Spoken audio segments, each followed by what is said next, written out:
What up, guys? I'm your man Grizzle. Welcome back to another episode of Gamers Who Don't Know Shit. Today I'm going to show you how you can change your disc brakes on a 2007 Toyota Tundra. So if you need some new brakes, this will probably help you out. Alright guys, the reason I wanted to show you this particular disc brake is because it's not really like the rest of them. You don't really need any tools. You just need a wrench to compress these pistons right here. But basically these little pins here, they pop right out of these pins, and then this little piece comes out right here, and then you got these two pins that you're just going to knock out. With a hammer.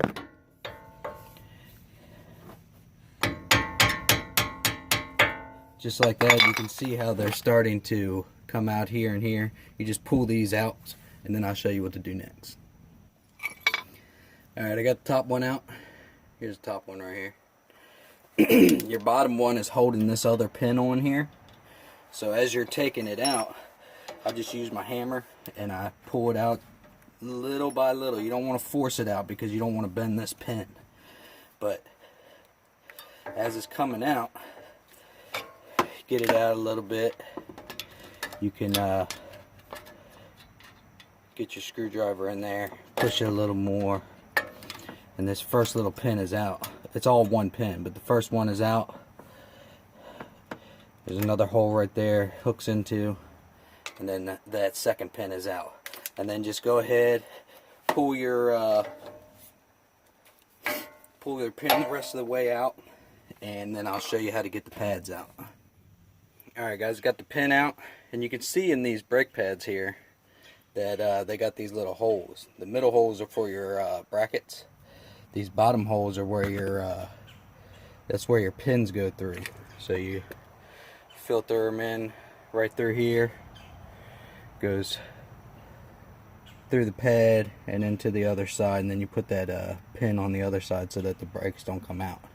But normally you can use a piston compressor on this, but you don't. There's no way to get one into this caliper. So you're going to use your wrench here. You're going to grab onto the brake, and you're just going to compress it just like that yourself. Okay? You're going to compress it down just like that. Now you always want to start on this back one. Always start on the back one. Once you get this back one out and there's enough room for your new pad, pull this pad out. Put the new pad in. Alright, I got it pretty much compressed. Wanted to show you guys the part number for the brake pad you're going to need. Once it's in there, pull it out just a little bit. Go ahead and compress it a little more, just so you know you got enough room. Go ahead and get your other brake pads out.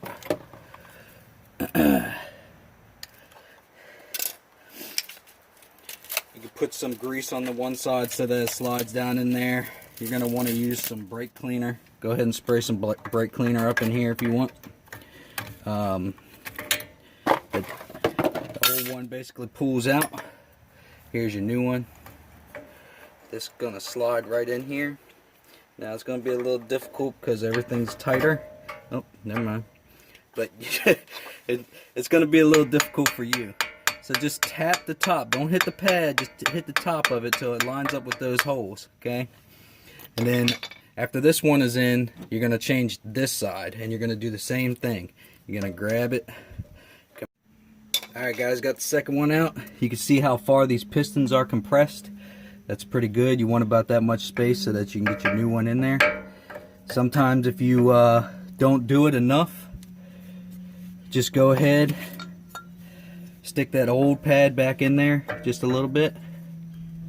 You might want to tap it in, like I said. It's a tight fit. Okay, get that back in there.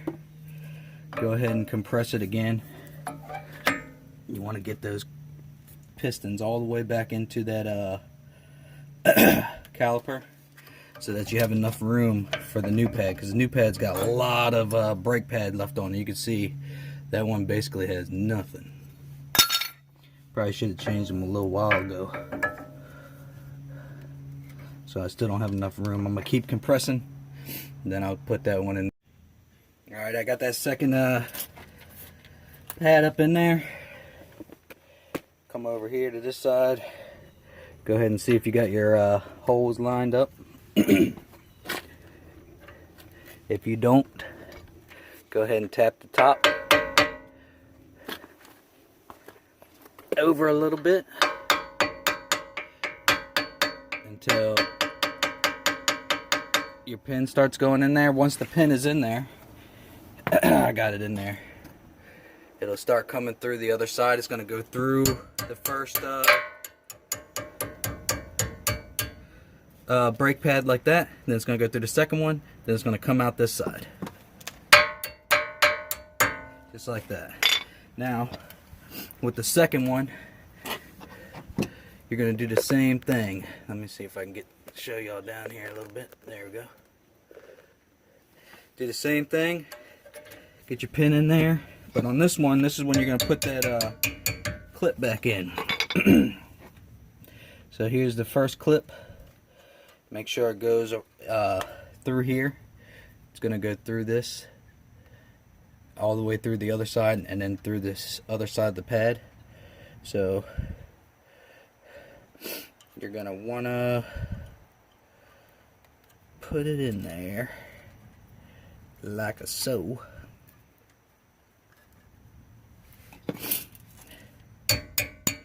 Make sure it goes through this other one. Keep it in line, just like that.